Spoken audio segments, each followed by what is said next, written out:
Kamu bisa bahaya kamu. Kasihan anak istri kamu. Dan tidak mengakui itu dari pihak mana ya? Enggak mengakui dari pihak mana. Oke. Ketika saya telepon kembali, udah nggak aktif.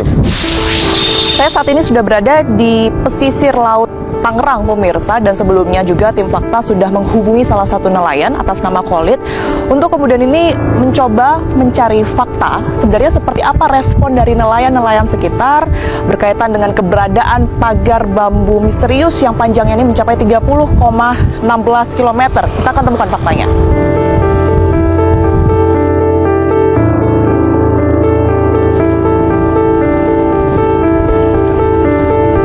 Pak Khalid. Ya. Assalamualaikum. Waalaikumsalam warahmatullahi wabarakatuh. Saya izin ikut nih Pak. Iya. Tiara. Iya.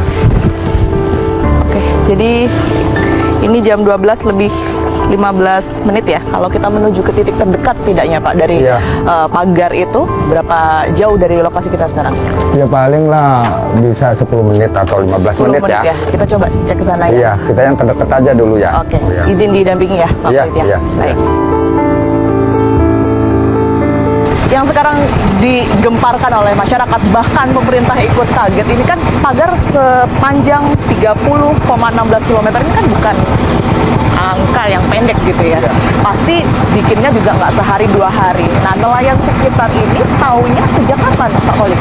Ya kalau saya sih semenjak ya 5 bulan lebih.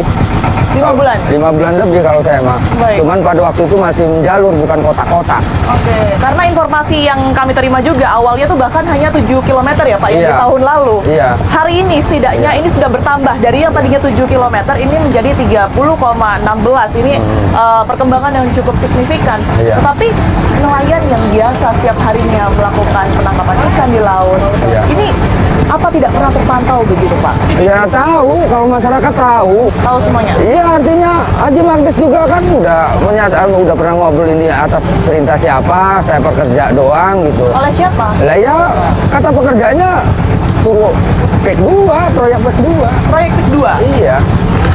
Kalau misalnya dianggap ini pagar misterius begitu rumitnya, itu sebenarnya mah lucu aja saya mah. Jadi nggak misterius ya?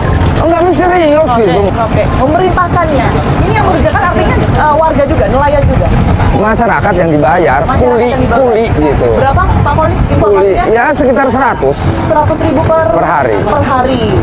Yang bisa melakukan ini dan pasti gitu ya, orang yang banyak duit. Justru saya curiga ini nanti disiapkan SHM-nya gitu.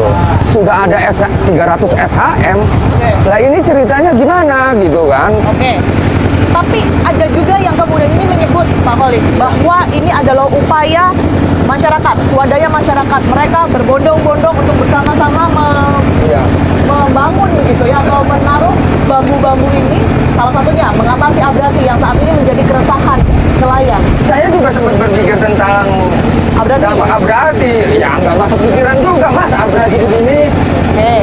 Kalau misalnya swadaya masyarakat, kita hitungan 8 juta bambu. Saya perkirakan ini lebih dari 5 juta bambu. Anggap 5 juta bambu itu yang paling termurah itu 15.000. Lah kalau misalnya kali aja 4 juta udah berapa miliar?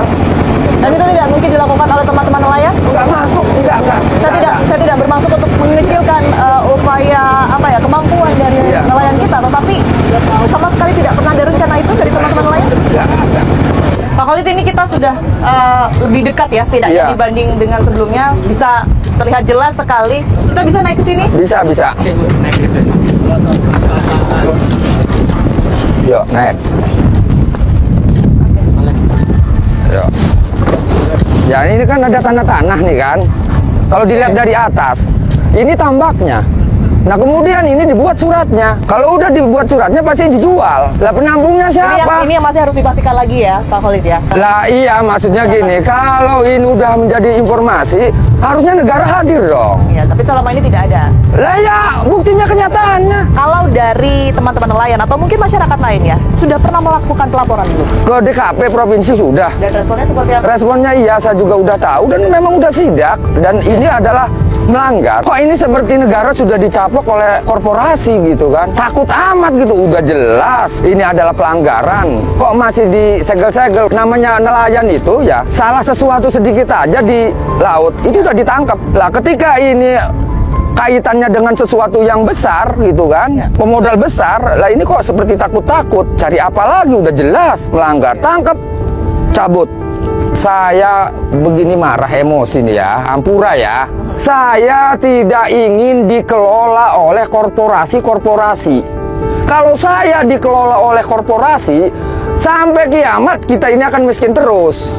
Modelnya ya begini nih, bikin miskin. Kalau negara nggak berani ngelawan korporasi, saya yang akan ngelawan. Dan saya akan pimpin masyarakat Banten untuk melawan korporasi itu. Sudah siap untuk nelayan untuk... Sudah siap, saya nyatakan dengan jelas ini. Sempat ada intimidasi tidak sih? Kalau intimidasi mah ya sering. Setiap orang mengatakan atau menyoteng atau ini pasti ada yang telepon, ada yang dipanggil. Apa isi telepon dan juga panggilannya itu mungkin bisa diinformasikan? Lah, misalnya udahlah jangan ngurusin hal-hal itu urusan orang gede, orang kecil nggak boleh ikut-ikutan. Ada Peringatan dan juga ancaman? Iya, misalnya kalau istilah ada... Kita sambil ke sana, Pak Oli. Jadi memang betul ada ancaman bagi... Iya. Ya, pasti ada yang nelpon. Lid, kamu jangan ngomong kenceng-kenceng lah. Ya cuman kan kalau saya kan yang paling serius yang pernah mungkin yang terjadi ke saya, kalau ancaman ke saya ada nomor telepon, masuk nomor telepon baru. Dengan siapa nih? Nggak perlu kenal. Ya udah gini aja, saya mau bilang kamu jangan macam-macam ngomong urusan pagar laut segala macam, urusan pengurugan tanah segala macam katanya.